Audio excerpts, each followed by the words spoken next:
ایران کی بیجا مداخلت۔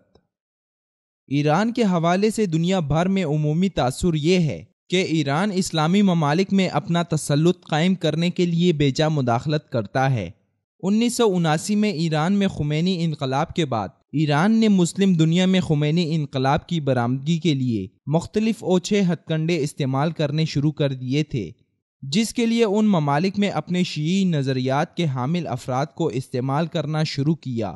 مختلف اسلامی ممالک میں ایرانی انقلاب کے فروغ کے لیے دیگر ذرائع بروئے کار لانے کے ساتھ ساتھ ایران نے اپنے سفارت خانوں اور قونصل خانوں کو بھی خصوصی ٹاسک دیا۔ ایرانی سفارت خانوں اور قونصل خانوں نے مسلم ممالک میں موجود شیعہ ملاؤں کو خرید کر ان کے ذریعے ان ممالک میں بسنے والے ناداں جذباتی شیعہ عوام کو اپنے فریبی جال میں پھانسنا شروع کیا، اور یوں اپنے مفادات کے حصول کے لیے مذہبی آڑ میں ان کا بھرپور استعمال کیا۔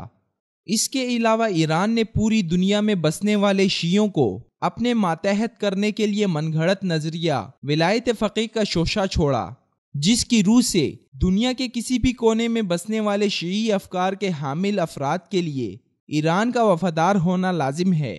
اس کے لیے اپنے ملکی مفادات سے زیادہ ایرانی مفادات مقدم رکھنے ہوں گے۔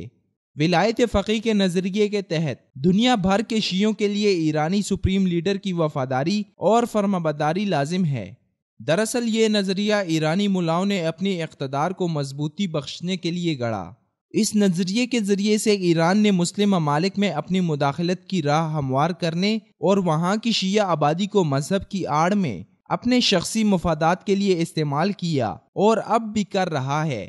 ایران کی بیجا مداخلت کو دیکھتے ہوئے کئی مسلم ممالک نے ایران کے ساتھ سفارتی تعلقات ختم یا محدود کیے۔ ترقی یافتہ مسلم ملک ملیشیا میں جب ایران نے اپنے قونصل خانوں کے ذریعے سے وہاں خمینی انقلاب کی برآمدگی کے لیے راہ ہموار کرنے کی کوشش کی، تو ملیشیا کی حکومت نے ایرانی مشن اور اس کی تمام تر سازشی سرگرمیوں پر پابندی لگا دی۔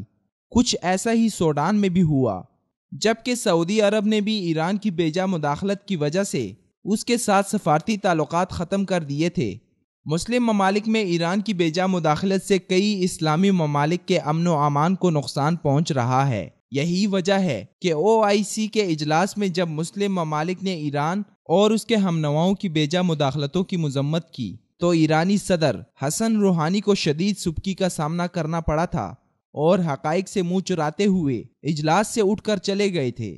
ایرانی حکام کی بیجا مداخلت سے صرف دوسرے مسلم ممالک ہی تنگ نہیں آئے، بلکہ ایرانی حکام اور پاسداران انقلاب کی بے وجہ مداخلت سے تو اب ایران کے اپنے حلیف بھی تنگ آ چکے ہیں، جس کی مثال چند روز قبل عراق میں ہونے والے وہ مظاہرے ہیں جو ایران کے حمایت یافتہ عراقی شیعہ رہنما مقتدی صدر کے حامیوں نے عراق میں کیے۔ مظاہرین نے ایرانی حکام کی جانب سے بغداد کے امور میں مداخلت اور ایرانی جنرل قاسم سلیمانی کی عراق میں مداخلتوں کے خلاف گرین زون پر زبردستی احتجاج کرتے ہوئے ایران کے عراق سے خروج کے لیے صریحی مطالبات سامنے رکھے۔